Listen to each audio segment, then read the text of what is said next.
Bonjour, mon nom est Frédéric Bourdon et je travaille pour l'équipe Colobard. Je suis vraiment très heureux de vous accueillir aujourd'hui ici pour vous partager notre expertise au niveau de l'application de l'époxy 100% solide pour plancher de ciment qui est fabriqué par la compagnie CTM Adhésive.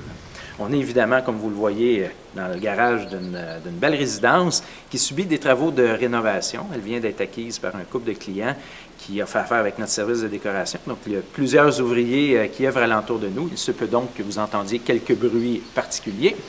Mais pour notre part, on est ici pour refaire une beauté au plancher de ciment du garage. Et pour ce faire, on va utiliser l'époxy 100% solide qui est fabriqué par la compagnie CTM, comme je vous l'ai dit.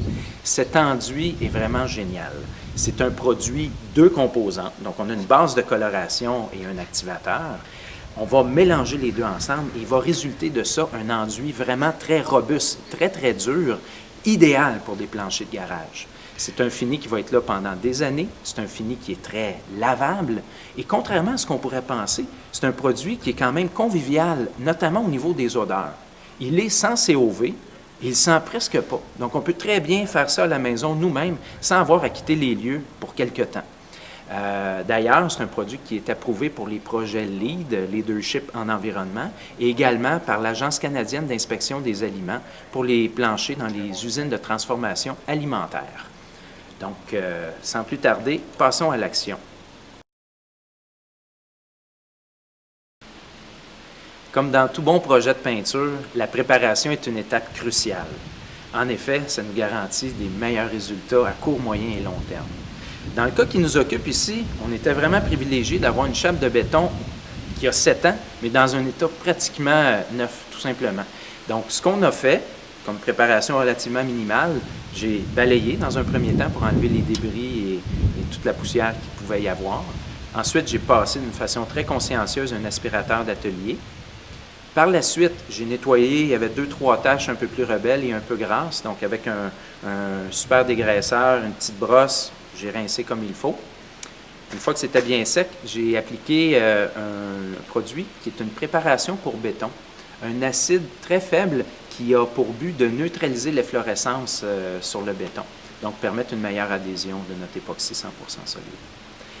Cet époxy peut adhérer sur des anciens finis, en autant qu'ils sont en bon état.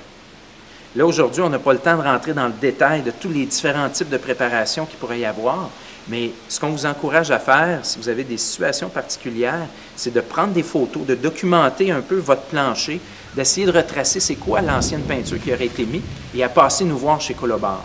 Ainsi, nos spécialistes vont se faire un plaisir de vous tailler sur mesure un plan de match au niveau de la préparation. On dit que le calcul vaut le travail. C'est particulièrement vrai avec l'époxy 100% solide. C'est un produit qui est très épais. Donc, on a le potentiel d'aller mettre une couche très épaisse ou à l'inverse, vraiment de l'étirer. Mais si on met une couche trop mince, on va avoir un système qui est moins performant, mais on risque de gaspiller du produit aussi qui va rester dans notre chaudière puis au bout de quelques heures, qui va être trop épais. Donc, normalement, un kit ou un gallon va couvrir 250 pieds carrés. On ne vise pas à faire 400 avec, mais vraiment 250.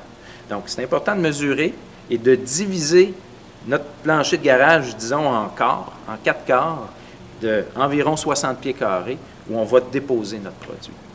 Dans notre cas, on a un plancher de 300 pieds carrés. On est un peu mal pris. Non, pas vraiment. On va utiliser 2 kits, mais on va mettre une couche plus épaisse. Donc, chaque demi-gallon va couvrir environ 75 pieds carrés. Vous allez voir, je vais vous montrer ça tantôt.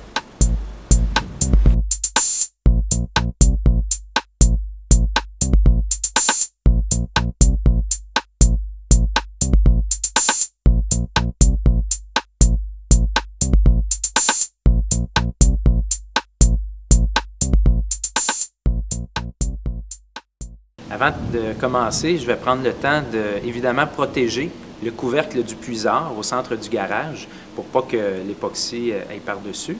Je vais utiliser un ruban masqué. Même ruban masqué que je vais utiliser pour tirer une ligne sous la porte. En effet, je ne veux pas que mon époxy de couleur grise avec les flocons sorte à l'extérieur du garage. Ça ne fonctionnerait pas bien avec les couleurs de la maison.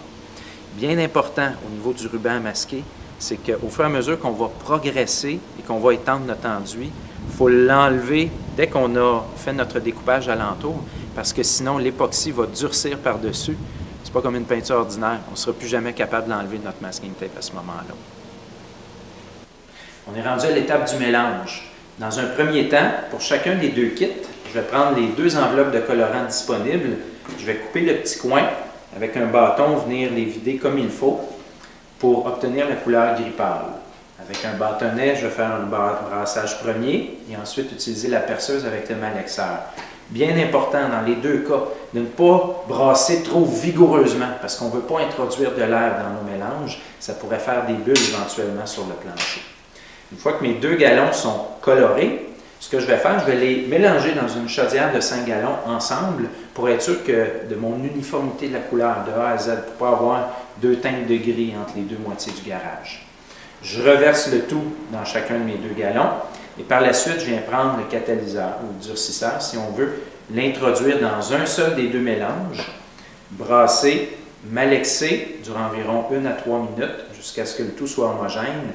À partir de ce moment-là, bien important, j'ai environ 45 minutes pour manœuvrer ce mélange-là. Donc, ce gallon-là va me permettre de faire la moitié du garage et à ce moment-là, je referai mon 2e mélange lorsque je serai rendu à la seconde moitié. Quand mon premier quart va être fait, je vais prendre les petites paillettes que je vais déposer dans une chaudière et je vais me promener avec les plateformes cloutées et je vais lancer les paillettes un peu comme on nourrit des poules au grain. Je sais que vous faites ça tous les jours. Mais donc, on va répandre uniformément la paillette sur notre plancher. Allons-y, passons à l'action.